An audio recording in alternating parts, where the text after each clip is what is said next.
ಆಂಜನೇಯ ಬಲ ಭೀಮ ಭಕ್ತವರ ಅತುಳಿತ ಬಲಧಾಮ ಹನುಮಂತ ಯಮ ರಕ್ಷಿಸೋ ರಾಮ ವಿರೋಧಿಗಳನ್ನು ಶಿಕ್ಷಿಸೋ.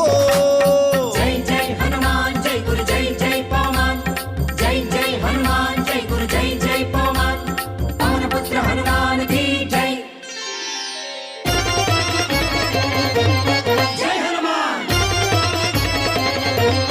ಜೈ ಪವಮಾನ್ ಬುದ್ಧಿರ್ಬಲ ಧೈರ್ಯಗಳ ಕರುಣಿಸೋ. ಜೈ ಜೈ ಹನುಮಾನ್ ಜೈ ಗುರು ಜೈ ಜೈ ಪವಮಾನ್ ನಿರ್ಭಯತ್ವ ಆರೋಗ್ಯ ಕರುಣಿಸೋ. ಜೈ ಜೈ ಹನುಮಾನ್ ಜೈ ಗುರು ಜೈ ಜೈ ಪವಮಾನ್ ವಾಕ್ಪಟುತ್ವ ಹರಿಸ್ಮರಣೆ ಕರುಣಿಸೋ. ಜೈ ಜೈ ಹನುಮಾನ್ ಜೈ ಗುರು ಜೈ ಜೈ ಪವಮಾನ್ ಶ್ರೀರಾಮ ದರ್ಶನ ಭಾಗ್ಯ ಕರುಣಿಸೋ. ಜೈ ಜೈ ಹನುಮಾನ್ ಜೈ ಗುರು ಜೈ ಜೈ ಪವಮಾನ್